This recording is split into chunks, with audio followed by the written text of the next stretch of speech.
It's never too early to talk off season. What's going on, Panthers fans? You're watching Panthers Today by Chat Sports. I'm your host, Tyler Smith, and on today's show, we're going to break down my top 5 Panthers free agent targets for the 2026 offseason. I know they play in the Wild Card this weekend, but it's never too early to talk offseason. This Panthers roster could be massively improved in the 2026 NFL season. Let's dive right into it. My top 5 Panthers free agent targets, starting with the offensive line. We're going to go with Tyler Linderbaum, the center for the Baltimore Ravens. If there's any position on this Panthers offensive line that needs fixing, it's that center spot, man, the captain of the offensive line, and somebody who's been one of the better centers in all of football since he has entered the league. He's kept Lamar clean, and let's be honest, guys. I think it's ridiculous that Baltimore has not extended Tyler Linderbaum to this point. They've been dealing with conversations. They've been back and forth on what Linderbaum deserves. I'm telling you right now, he deserves to be like the highest paid center in football. And I think the Panthers can make him that. They have already $28 million of cap space, and they can create even more with restructures and cuts and trades and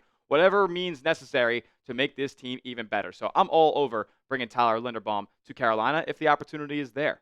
Number 4 on my Panthers free agent targets list, Trey Hendrickson. I mean, this has been the prized possession of any team looking for help at edge rusher, as he and Cincinnati have been in an impasse for like the longest time at this point. There was a will they, won't they trade him saga going on for what felt like forever, but they didn't end up dealing him, and it looks like he may be on the market here in the free agent cycle. And I don't know why. It's kind of similar to Tyler Linderbaum there. Trey Hendrickson's been one of the best edge rushers in football. I think this comes down to the Cincinnati Bengals just don't think they have the money to pay this guy, but they would be wrong to do so. He had 17 and a half sacks in 2024. I mean, he's been awesome this year as well, but he hasn't played as often as he maybe should have. He's only played 7 games this season, so maybe there's some injury concern there, but I wouldn't have too many concerns about Trey Hendrickson, man.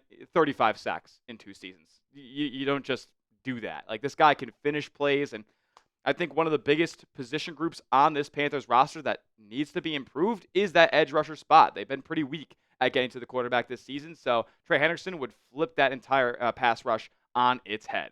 Now, coming up next, my top 3 free agent targets for the Panthers this offseason. We're going to break them down in just a moment, but I want to ask you guys first. Name a player that the Carolina Panthers should sign in free agency. Get down to the comment section right now. Who is your guy? What position does he play? Where is he coming from? Let me know who your top free agent target is for Carolina this offseason. Devin Lloyd. I contemplated putting him at number 1. Honestly, guys, this isn't really a crazy order of operations here. I would be ecstatic if any of these players joined the Carolina Panthers this offseason, specifically Devin Lloyd of the Jacksonville Jaguars, man. This guy just jumps off the page. He flies around the football field. An elite tackler, but also a really good pass coverage linebacker as well, which is something that we know the Panthers need to improve upon this offseason. He took a 99-yard pick 6 from Patrick Mahomes early on this season that really kind of established the Jaguars as a power in the AFC this season. So I'm all over bringing Devin Lloyd, a young linebacker who I think Jacksonville is going to try very, very hard to keep, but the Panthers can open that checkbook as well. So I think that Devin Lloyd would be an insane addition to this defense.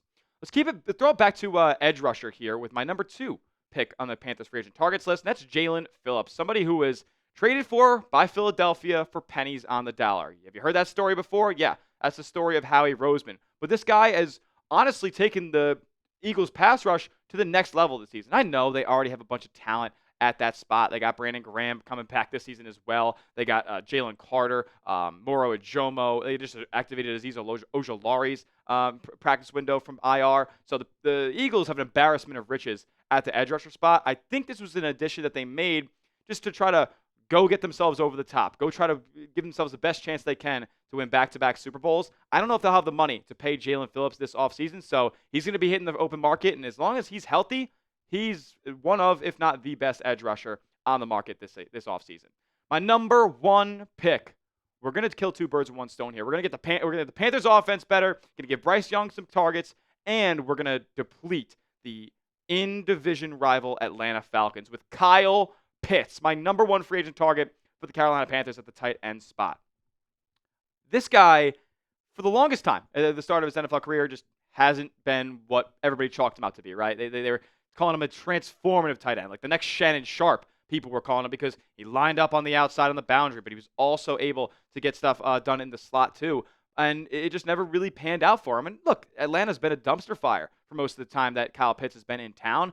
And this year, suddenly, they got a little bit more juice on offense, and look at what Kyle Pitts was able to do, man. Almost 1,000 yards this season, 5 touchdowns. Did have 4 drops, but I don't think that's too crazy of a number here, considering that he had 114 targets on the season. Drops were a problem for Kyle Pitts early on in his career, but I don't see it as much now. He's actually creating really clutch plays as well. He's had a couple of really clutch touchdowns last minute in the fourth quarter and all that stuff. He's an elite athlete, big frame guy who Bryce Young would be just even more elevated by throwing the football to. So Kyle Pitts, I don't know what kind of money he's going to command, but with the strong second half of the season that he had, it could be a pretty penny. Like I said, though, the Panthers, they got bread to make. So I think they're going to throw some big money at some of these free agents this offseason. With that being said, that will do it for today's show. Make sure you are subscribed to the channel because once we hit 1,000 subs, we can do even more videos. We got to get to 100 first. Need 13 more subs to get to 100. But if you're new here, you want free Panthers content every single day, go down below, hit that subscribe button. We'll see you guys next time. And as always, keep pounding.